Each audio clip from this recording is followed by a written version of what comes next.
मैं professor H.N. Giri, director, Pandit Motilal Nehru law college Chhatarpur. Interpretation of statute जो BA LLB 6 semester में पढ़ाया जाता है, जो कंपलसरी विषय है, इसके बारे में मैंने लेक्चर पूरा ख़त्म किया है कक्षा में, रिवाइज भी किया है। इसके बावजूद भी फिर ये अंतिम बार मैं आपको ये बताना चाहता हूँ कि विषय है क्या और इसकी परिधि सीमाएँ क्या हैं। देखिए, ये दो शब्द हैं, इंटरप्रिटेशन ऑफ स्टैट्यूट। पहले स्टैट्यूट को समझें कि स्टैट्यूट क्या है। स्टैट्यूट एक लिखित विधि होती है, जो विधि सर्वोच्च न्याय जो सर्वोच्च विधायिका द्वारा बनाई जाती है। केंद्र में पार्लियामेंट और राज्य में स्टेट विधायिका, ये दोनों कानून बनाने के लिए सक्षम बॉडी है। ये कानून वो विषय जो ये बनाती हैं वो रिटन ही होता है। इसके अलावा कुछ प्रत्यायोजित विधायन भी होते हैं, जो सर्वोच्च शक्ति उन्हें प्रत्यायोजित कर देती है और वो लॉ बनाते हैं। तो संसद द्वारा बनाए गए लॉ और प्रत्यायोजित विधायन द्वारा बनाए गए लॉ, जो ये सब जो रिटन हैं, ये सब संविधि कहलाती है। संविधि में जैसे विधायिका जो अपनी पावर्स को, सब पावर्स को नहीं, लेकिन कुछ पावर्स को डेलीगेट करती है, क्योंकि विधायिका के पास इतना ना तो समय है और ना इतनी जानकारी रहती है कि हर स्थान की पूरी तरह से जानकारी हो। इसलिए ये प्रत्यायोजित विधायन उन प्राधिकारियों को दे दिया गया है जो उन विषय के संबंध में पारंगत हैं और विषय बनाते हैं। जैसे नगरपालिका संबंधी विधियाँ हैं, या विश्वविद्यालय संबंधी हैं, या अन्य निगमों द्वारा हैं, ये विधि प्रत्यायोजित विधान में, लेकिन ये है सब संविधि। तो संविधि एक तो जो कानून, लिखित कानून है वो, और ये प्रत्यायोजित विधान द्वारा प्राधिकृत अधिकारियों द्वारा जो कानून बनाए जाते हैं, ये सब संविधि है। अब संविधि कितने प्रकार की होती है? जैसे कुछ तो समयावधि के हिसाब से होती है, कुछ परमानेंट होती हैं, कुछ अपरमानेंट होती, अब फुल टाइम होती है। जैसे कर टैक्स है, टैक्सेशन विधि है, इन्हें हर साल बनाया जाता है तो अस्थायी है। और बाकी जैसे इंडियन पीनल कोड है, क्रिमिनल प्रोसीजर कोड है, या सिविल प्रोसीजर कोड है, ये परमानेंट विधियां हैं। तो संविधि एक तो समयावधि के हिसाब से और दूसरा उद्देश्य के हिसाब से संविधियाँ होती हैं, तो क्षेत्र के हिसाब से संविधियाँ होती हैं।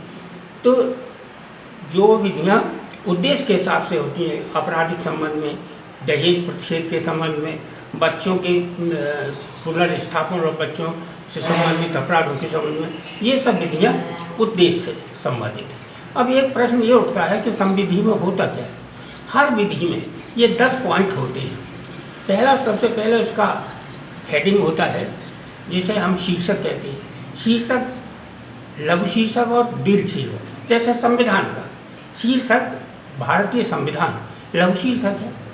इसी तरह से इंडियन पीनल कोड, भारतीय दंड संहिता लघु शीर्षक है। क्रिमिनल प्रोसीजर कोड, ये भी लघु शीर्षक है।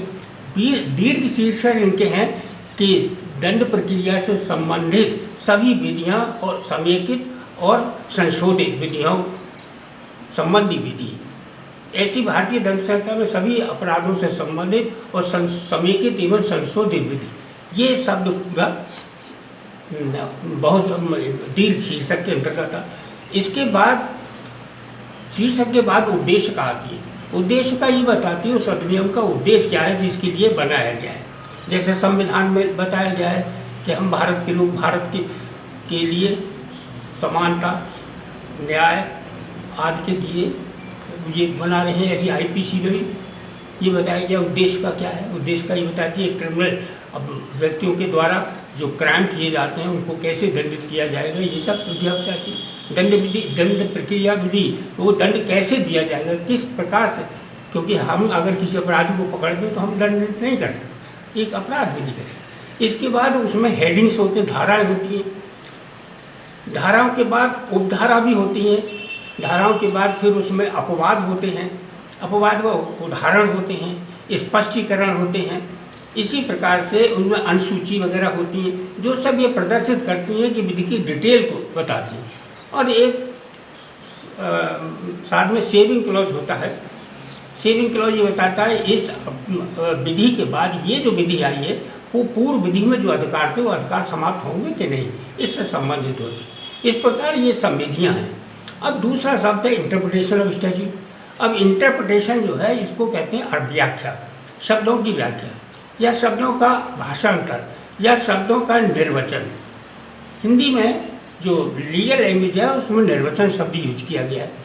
तात्पर्य व्याख्या से कहीं निर्वचन, कहीं भाषांतर, कहीं अर्थान्वयन, ये शब्द अलग अलग यूज किए गए, लेकिन इन सबका वास्तविक अर्थ एक ही है कि जब न्यायालय के समक्ष कोई कानून जाता है, कानून का उपबंध जाता है या कोई नियम जाता है, तो न्यायालय का पहला कर्तव्य है कि उसकी सही परिभाषा देखे, उसकी सही व्याख्या करे। जो साधारण रूप से व्याख्या की जाती है वह उसका लिटरल मीनिंग कहलाते हैं, लिटरल एंड ग्रामेटिकल, इसको कहते हैं शाब्दिक एवं व्याकरणीय।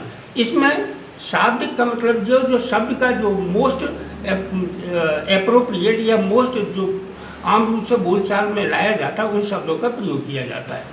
और व्याकरणिक का मतलब यह है कॉमा फुल स्टॉप भी उसके साथ लगे रहते हैं। अगर किसी शब्द से पहले कॉमा लग जाए, शब्द के बाद लग जाए, तो उसमें अर्थ विचलन होता है। तो जब उस ऐसे शब्दों का यूज हो जो बिल्कुल स्पष्ट अर्थ देते हो, जिसमें ग्रामर के रूप से बिल्कुल सही हो, तो उनको शाब्दिक ग्रामेटिकल इंटरप्रिटेशन कहते हैं। एक शब्द निर्वचन है और एक अर्थान्वयन है। लोग इसमें अंतर करते हैं, लेकिन वास्तविक अंतर कुछ नहीं है, दोनों का एक ही शब्दों में हम अर्थ देते हैं। जैसे कहीं क्राइम कह देते हैं, कहीं ऑफेंस कह देते हैं, लेकिन दोनों का अर्थ हम एक ही लेते हैं।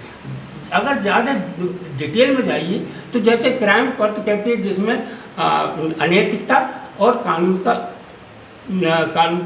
उल्लंघन दोनों चीज़ें होनी चाहिए, जबकि ऑफेंस में केवल कानून का उल्लंघन जरूर है आईपीसी में।